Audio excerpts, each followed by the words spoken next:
We're going to examine 3 tombs today along the Via Latina. We're going to be looking at the tomb of the Pancrati. We're going to be looking at the tomb of the Valeri, and we're going to be looking at the tomb of the Corneli. 3 incredible tombs with well-preserved frescoes and stucco work like you've never seen.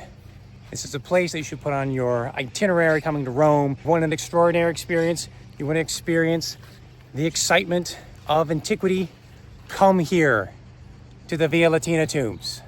What a great day. I'm here taking you to walk along the Via Latina. The Via Latina precedes the Via Appia by a number of decades. It goes down toward Castelli Romani, like the Via Appia will, but it turns off and goes toward Casinum, ends up in Capua. So we have a very old road that starts off by the Circus Maximus, kind of with the starting point of the Via Appia, has a parallel track, and then has its deviation, its own line. But what happens, like the Via Appia, like the roads leading into Rome, it is going to be lined with tombs. And we can explore 3 incredible tombs today, along with other structures along the Via Latina, like this Mansio. Here's a place, a way station, as it were, a place to refresh before you get into Rome. We're just a couple of miles away from the center, so it's an easy place to reach, even by the metro, Arco di Traventino stop. And you get what as a result? You get exciting history. You get well-preserved tombs. The tombs are located on the 3rd mile on the Via Latina outside of Rome. And we have a beautifully preserved landscape between the Via Appia and the Via Toscana. Now this is a natural route going back to prehistoric times, and then the Etruscans as they colonized down south into Campania. The Romans then made the Via Latina, crossing the Apennines and many valleys, namely the Sacco and Liri rivers, to connect to Capua. It was an inland route that lived on in the Middle Ages as a key road to Naples. The Via Latina Tombs Park allows you to walk in the 2nd century road lined with tombs of the 1st and 2nd centuries AD, with incredibly preserved tomb facades and inside vaulted rooms lined with stucco, fresco, and marble in their original context. The Via Latina Tombs Park was established in 1879 by the new Italian state, and now it's open daily. We're going to explore 3 tombs. This is the one in elevation that's the best preserved. So each one's going to have a unique characteristic that we can marvel at. And in this case here, we get that exterior, we get that particular use of brick to look like components of marble. So this is a really beautifully preserved tomb along the Via Latina, dates to the 2nd century. It's the tomb of the Corneli, but when it was discovered and excavated, it was given the name Barberini for the people that once owned this land. The so-called Barberini tomb, named after the landowners at the time of excavation, is also known as the Tomb of the Cornelii. It's a funerary monument dating to the 2nd century AD, consists of 2 above-ground levels and an underground portion or hypogeum in an excellent state of preservation. Now the exterior, brick-faced, is lined with intricate details, not in marble, but rather in brick that imitate marble capitals and entablatures. Now, as you make your way into the site and go up to the upper floor by means of a modern staircase, you can view the remains of the groin vault faced with red ground painted plaster and stucco decorations. You can see groups of figures, winged Victories riding chariots, cupids, birds, marine animals, mythological subjects, and architectural backgrounds. The tomb itself was used as a barn in the 8th century, and that's when part of the roof was demolished. Below, the hypogeum preserves black and white mosaic pavements, a series of arcosolium tombs, that is arched niches for sarcophagus burials, and niches for simple cinerary urns or oli, as well as later tombs inserted into the pavement.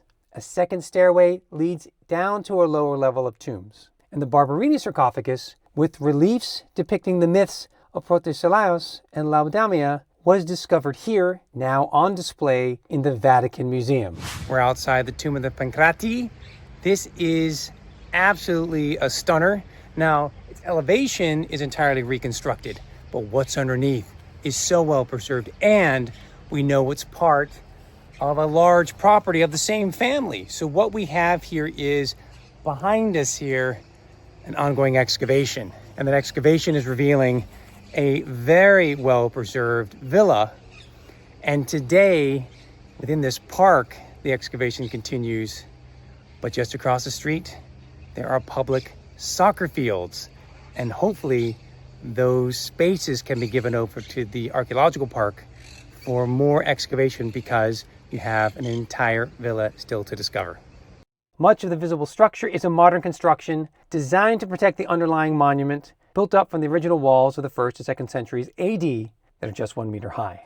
Now, inside the tomb, the underground chambers can be admired, splendidly decorated with mosaic floors and with vaulted ceilings and walls frescoed in vivid colors and stucco in excellent condition. The first room contains one preserved sarcophagus with the inscription that refers to the funerary collegium of the Pancrati. The other 7 sarcophagi found in this room are now in the Vatican museums. All this dates to the reign of Hadrian. The interior room contains a marble sarcophagus that's intact, and the decoration includes mythological scenes, natural and architectural landscapes, female figures and animals, and at the center of the Hypogeum chambers, there's that large Greek marble sarcophagus originally intended for 2 burials.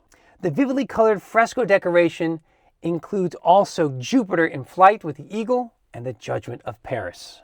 This truly is one of the greatest well-preserved tomb structures in the ancient Roman world.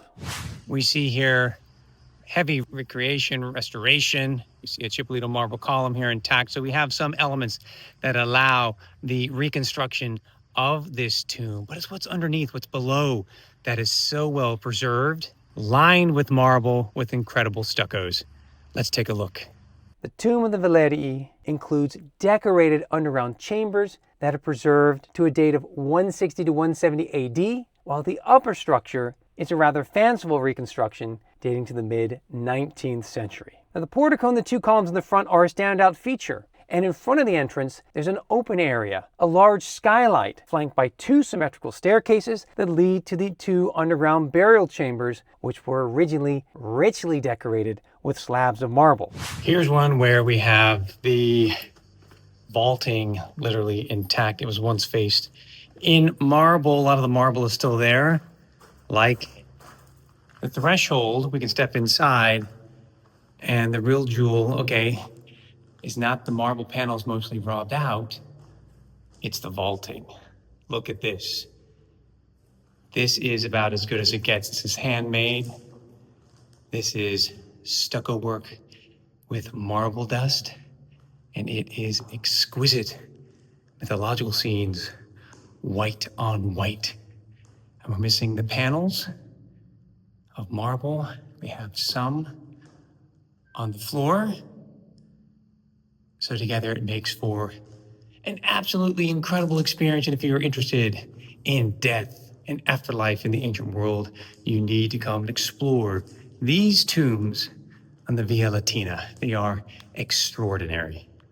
The real treat of this tomb is an elaborate white stucco revetment divided into 35 medallions and panels that decorate the lunettes and the barrel vault of the subterranean chamber. There are a variety of subjects, mostly Dionysiac, and there are female figures as well as marine animals in the medallions. Now, in the center, there's a single roundel which contains a veiled figure astride the back of a griffin, possibly representing the deceased being carried off into the afterlife. Passing on to other remains, in the area behind the tomb of the Pancrati are the remains of a large villa. It was first built at the end of the 1st century AD. It was then acquired by the senatorial family, the Servilii Silani, in the 2nd century, and then became the property of Commodus during his own reign. Later still, it became the property of the Anici family. Their descendant, Demetriade, built the church to St. Stephen in the reign of Leo the Great in the 5th century, and it was a pilgrimage site until the 13th century. There's also an impressive round tomb, the oldest in the park, that dates to the late Republican period. Hey, thanks for joining me on the tombs today. Remember to like and subscribe. And just a few words about myself. I'm an archaeologist, PhD, living in Rome, digging in Rome, exploring Rome. You can catch me on the telly, PBS, National Geographic or whatnot, but you can also find me in the sites in Rome and Pompeii on a daily basis. I don't know one else who gets to call that their job description, but here I am, in this case in the flight path of Ciampino Airport, exploring and learning about history and sharing it with you. So see you next week.